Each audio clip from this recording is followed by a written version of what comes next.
Last year I started a food forest here on our small holding in North Wales. This time last winter I was busy planting just a load of fruit trees, bushes and things like that, including I think 3 apple trees, a couple of pears, a couple of cherries, a fig, a plum, and a load of raspberries, gooseberries, currants, all sorts like that. How are you doing? Enjoying some snuggles? Along with the fruit, I started a load of perennial veg as well, like Welsh onions, walking onions, perennial leeks, and a boatload of perennial herbs. This was just a completely empty field before, so we're just talking grass mostly, with a load of everything else that grows in grass when it's not been managed. So we were starting afresh, which is why it looks mostly like just a grass field right now, because I'm only 1 year in and trees take a long time. So what makes this a food forest as opposed to just, an orchard or a perennial garden? At the moment, not a lot, but that is what I'm changing this year. It's time to turn this into a proper food forest. You being a nice boy? Hey? So however we choose to grow anything, we pretty much just have to know. Doug's keeping an eye on those chickens. We pretty much just have to know what they want, what the plants need, what conditions they want. And usually to give them those things, it involves us using fertilizers or putting a load of compost on them every year and things like that. So for this to be a proper food forest, I've got to think about how I can mimic a real forest, but here with the trees that I've planted. If you think about a forest, no one's running out there with fertilizers and no one's going out there every autumn and covering everything with some compost to feed it. No, it's a closed system. Nothing comes in from the outside and nothing goes out. It provides, by having a bunch of stuff growing and living in it, everything it needs to sustain itself. So that is the principle I really want to apply here in this very, very young food forest. So all of these food producing plants I've already put in here have their own set of requirements and things they need to be happy, but pretty much universal amongst them all is the need for nitrogen. And thankfully there's a whole host of plants which can provide these plants with nitrogen, and they are known as nitrogen fixers. Now this is probably not news to most gardeners. You've heard of the principle of nitrogen fixers, usually in the context of like peas and beans. We know that when we plant them in our annual garden, they are nitrogen fixers. They tend to be good companion plants for something that needs a lot of nitrogen. It's exactly the same principle here. I'm just trying to scale it up a bit because thankfully there's a bunch of things which are bigger and longer lived than peas and beans that I can plant out here that can do this job long term for my long lived fruit trees and things. Some of these nitrogen fixers even have their own harvests, like fruit that grow on them, which I think is super cool. So this winter, while I am always enthusiastic about adding more harvestable plants, things that give me food or other useful things, I am making sure that this year I put my focus on adding in nitrogen fixers so that I can look after the things that are already here.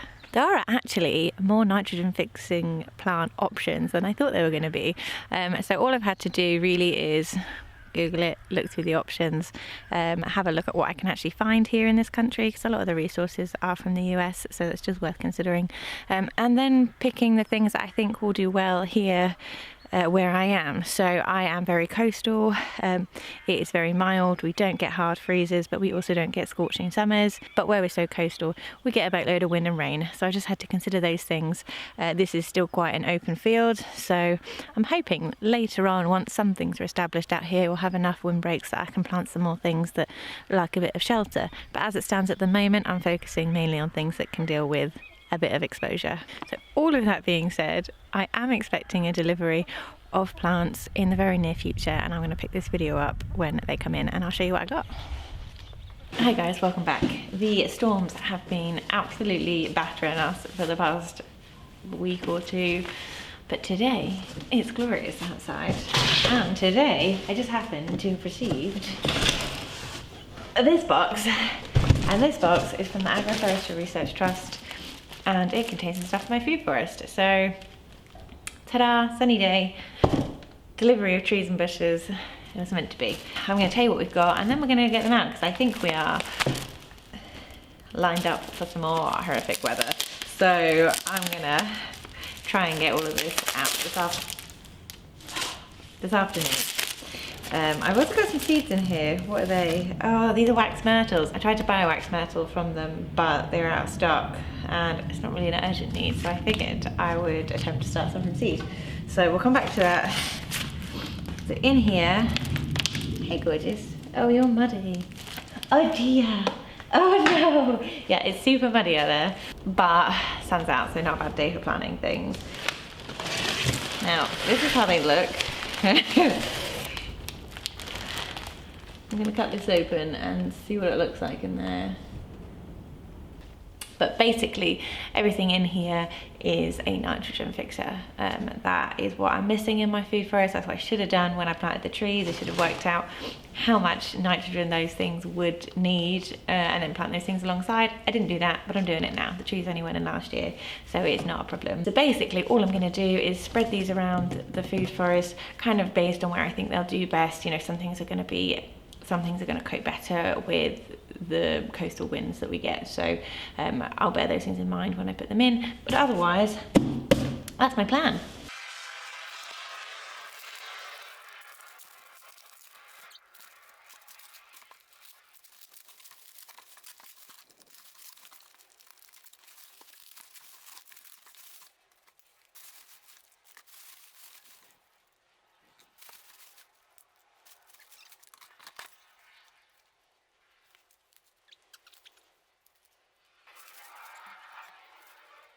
So this is my licorice, a nitrogen fixing perennial, to 1.2 meters high. Roots are edible raw. They are the source of common licorice. This is my false acacia, black locust, nitrogen fixing legume tree, liking well drained soils and sun. So this is going to have to go quite high up the hill to make sure it doesn't get too waterlogged, because it can do a little bit down in that bottom corner. Fast growing, good timber tree, flowers valuable for bees, can sucker, especially if cut. Noted. Now, this is my blackwood, small evergreen, nitrogen fixing tree, highly to around -10, bee plants and green manure. Fabulous. Okie dokie, so these are bare roots, so we'll get these in first. This is 2 different autumn olives. One of them is brilliant rose variety, the other is jewel. Large, fast growing, nitrogen fixing shrub, reaching 5 meters high. And that's just 2 different varieties, so there we go. So a quick note about the storms. We were hit reasonably hard with the winds and the rain. There is a bit of damage, but nothing too drastic. So yeah, we've lost a couple of fences, but if you've been here long, you know that fences aren't in great condition anyway, so nothing too dramatic. A couple of cold frames have gone, but all in all, not too bad. I had been putting off actually going out there and doing a proper look, because you know, when you sort of see a few things that have bit the dust, we don't want to delve further in and find all the damage, but that's what I've been doing this morning, going around and making sure everything is not too bad, which it isn't. So I think we've got off okay here. Learned my lesson with the plastic covered greenhouse. That was thoroughly weighed down this time, so everything's okay, everything fine with the chickens, everything fine with the house. The outbuildings are okay. It's only a couple of bits and bobs that are outside, so all in all, done all right there. I've shut the chickens in their enclosure because they won't let me do anything without getting involved if I don't. You may be able to see their netting took quite the hit in the storm. I've ordered some more. This isn't hugely effective right now. It sags quite a lot. It's ripped open. I've ordered some new ones. This wasn't supposed to be permanent. This was just to see whether we like this system of being able to sort of move their area around. I have been letting them free range for a lot of the winter because there's not really been anything out here that they can destroy, whereas a lot of new stuff is going to go in the spring, you know, with from the herb beds and things like that.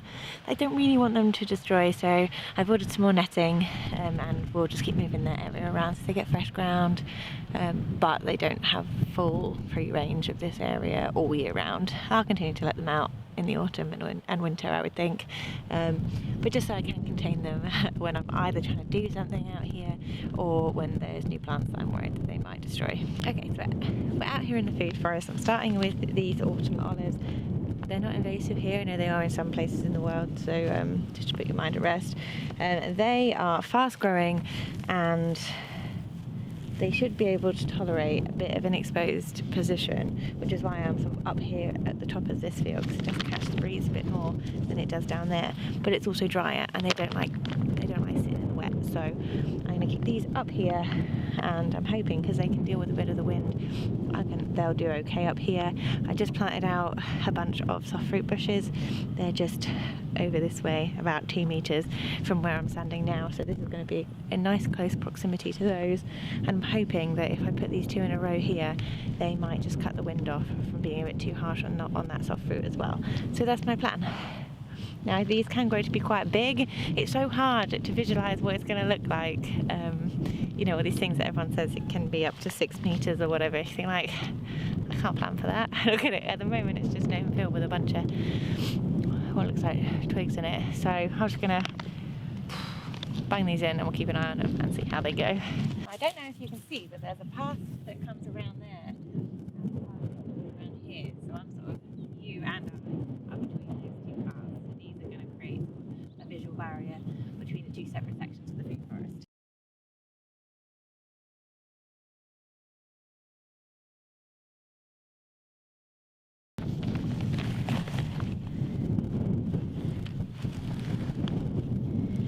Right, I don't think that open variety goes where. This one, for future reference, is the jewel. It's not got a huge amount of root on it, so that hole should do it. You can see this is the highest bit of root here, so I'll just make sure that bit's buried. And we'll get this dirt back in here. There we go. I'll take any dirt I can off the bottom of the turf layer, because why not? I don't want any of the actual grass going back in, but this top layer of soil can get back in there.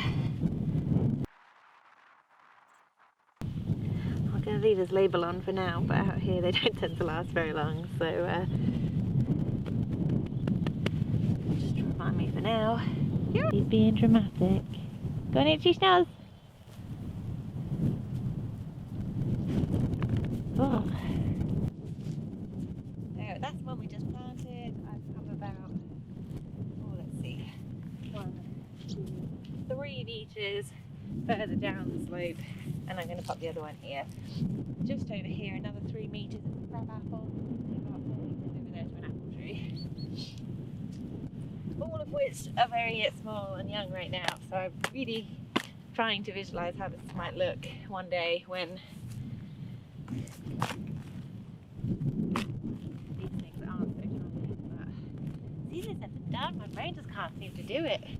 The wind's picking up over here. Nigel's just run out with a hot chocolate for me, bless his heart. So I'm just going to crack on and get stuff out here. I said I was going to use cardboard around them as mulch. I do actually have some leftover weed fabric, which I don't normally like to use because I find you just end up, it like frays and you end up with plastic everywhere, which is not what I want. I want when I pull it up, and then that be all the plastic out of here. But I've got some left over and it's breezy and we're in for more wind in the next week or so. And I have had some problems with the cardboard, you know, flying off unless it's really heavily mulched. So I think what I might actually do is use the weed fabric today just to get these in and get the area around them covered and start clearing off the grass underneath, and then come spring I'll come through and actually plant some ground cover in those spots just to try and compete with the grass around them, and we'll get a nice mulch layer on after the plastic comes up, and we'll try it that way and see if that works. I'm quite happy with how the cardboard with mulch on top goes. It's just I lose it a bit when it's really breezy, and I'm worried about that over the next few days. I'm going to crack on and get the rest of these things in while I've still got daylight.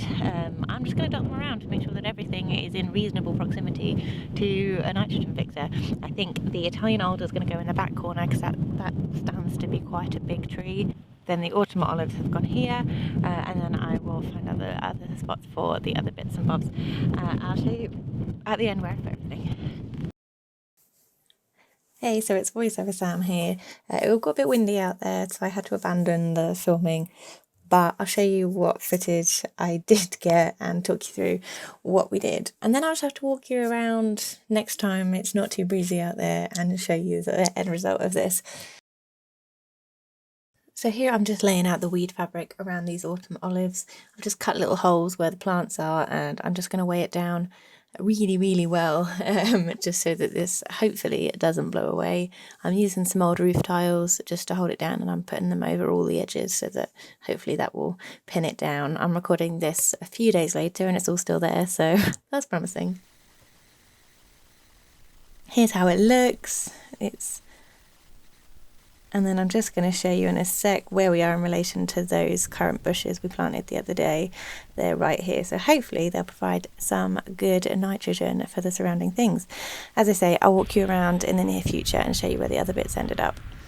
And just to close out, here's my chickens being fabulous. Cheers, guys.